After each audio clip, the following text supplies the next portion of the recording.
forward to that. Oh, yeah. Fire up the cash register.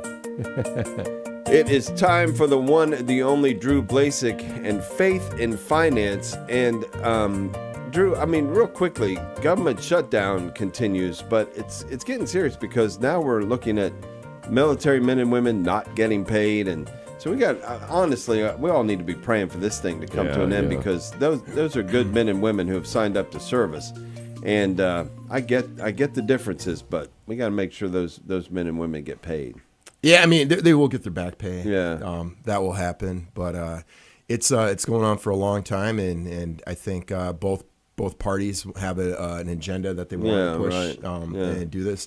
I think other than, like, some people see that. But you know what's kind of interesting about it does kind of do a light, like, you feel bad about that. But in my personal life, I don't notice a difference at all one bit without the federal government. Yeah, right. I have to feel, no particular reason for it, but I feel less oppressed because the IRS is also not functioning right now. So I'm like, if that stays, didn't they have like 80,000 April 15th of next year? That'd be good. Yeah, they had like 80,000 agents. I remember that a couple years ago. I wonder what happened to those. They're probably still They working. were going to be going out house to house with guns. I think they had weapons on them, and that was a great feeling. Yeah, somebody really came up with a good idea there. Yeah, let's do that. People don't feel intimidated as it is. Selective government shutdowns. That's what I like. But I think the government shutdown. I mean, I think a lot of things. There's a lot of agendas behind the scenes that aren't mentioned in the media, and get behind what's the truth about some things. I mean, there's a lot of things.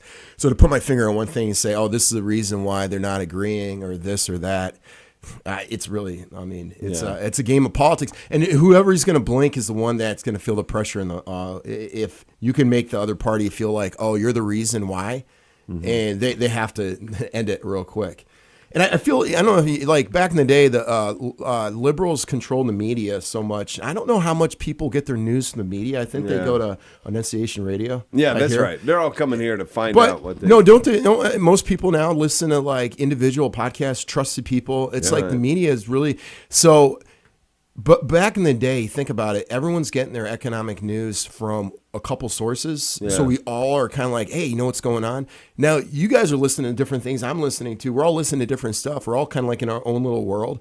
It's so fragmented that it's hard to really get a good pulse of what's going on. I wonder how many people are disciplined enough to listen to people they disagree with, because I think what we're more apt to do is to find the person who is just going to say the things we already believe and report the news from the perspective that we want it reported. I'll tell you, I totally agree with that. I'll say a couple things. I'm a professional podcast listener. That's what I do for a living. I listen to podcasts.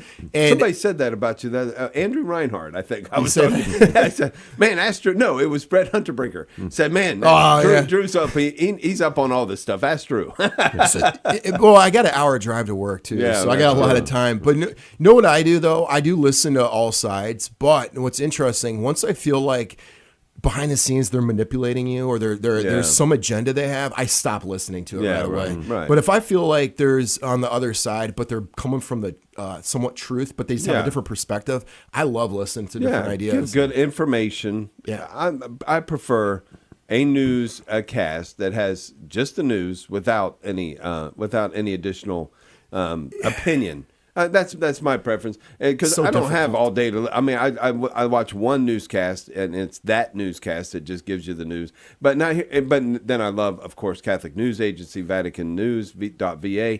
From a Catholic perspective, I want to say this: you have the reputation of being someone who reads a lot, and I used to too. But mine was Dr. Seuss. And so once I got past that, anyway. All right. So I've distracted you long enough. Where did you want to take us this morning? Well, I'd say a couple things. So I'm going to Steubenville. Oh, my goodness. Nice. This morning, actually. Oh, my goodness. There's a conference there, and I'm going to present. You're presenting in Steubenville? So it's a Society of Catholic Social Scientists. Look at this.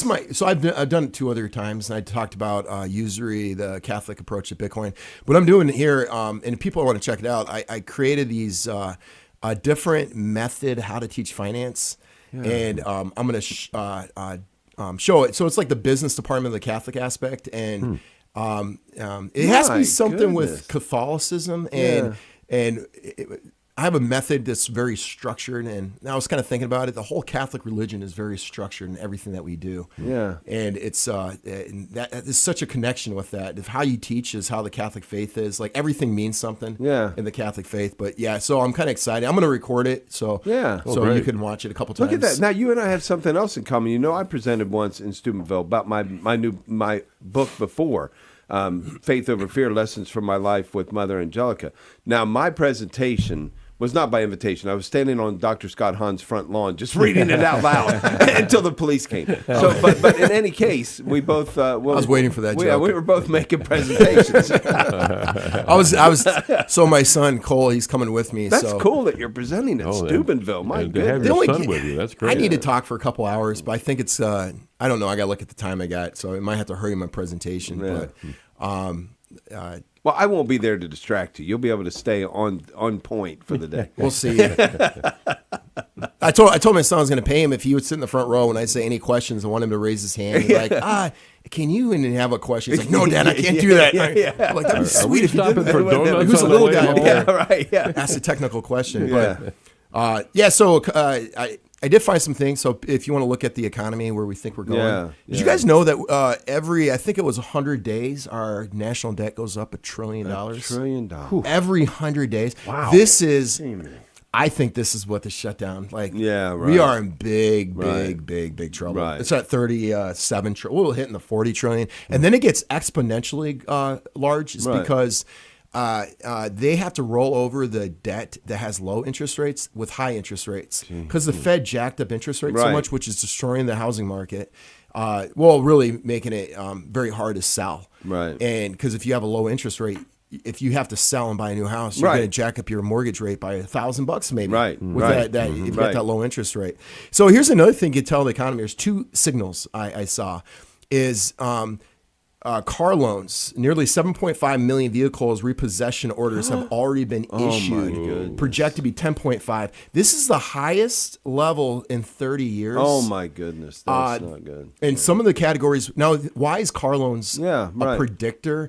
Is because if you're not going to pay your debt back, it's going to be your credit card. Car loans in your house are the last two. Right. Car loans are tied to your job because you have to get to work. Yeah, and the average car price is $50,000 now. $50,000. And banks are issuing 8-year debt that you can get massive. And people can't pay it. And this is a predictor. This is a huge one that I think is showing that the economy is there's something going on. And then another one I thought was kind of interesting was the LSTAT that I heard this on a podcast because I listen to a lot of podcasts, and they said, it hit me like I'm going to listen to it like half dead, and I'm like, oh, wow. Yeah. And they said this is the highest level that people are taking the LSTAT since 2008 or 2007. Right. Is because if people can't find jobs, they start going back to school. Oh, wow. Those are the two predictors of maybe the economy might be going down. Is that right? The LSTAT and car loans. LSTAT, the people taking it is at the highest level since that time period. So therefore, they're saying that this is the one that scares this one gentleman the most in this one podcast because it's saying that people, these high educated jobs, can't find jobs. Therefore, they're like, why not go back and get more education? Right. My goodness. And it's kind of crazy. That's kind of scary. Yeah, a little bit. And but. Yeah, hopefully it could turn around the economy, and with all this crazy interest rate stuff, you hope that job increases go up with inflation higher than that. So Look, you can't. The current trajectory cannot be maintained, right? So there has to be some interruption of some sort. And you see gold hit $4,000 an ounce. Right. It was at when we first started this podcast, maybe like 1,800. Yeah. It's because the dollar has weakened so much, and people are getting out of the dollar, and it's we're not going to have a reserve currency much longer. Faith and finance professor Drew Blazsik, the build your bunkers now. I'm just kidding. Of the teachers, yeah, wow. If you haven't already built your bunker, you're in trouble. I'm just Here kidding. Here at the station. Yeah, that's right. Drew, have a great weekend. Have a good trip to Steubenville. Thank you.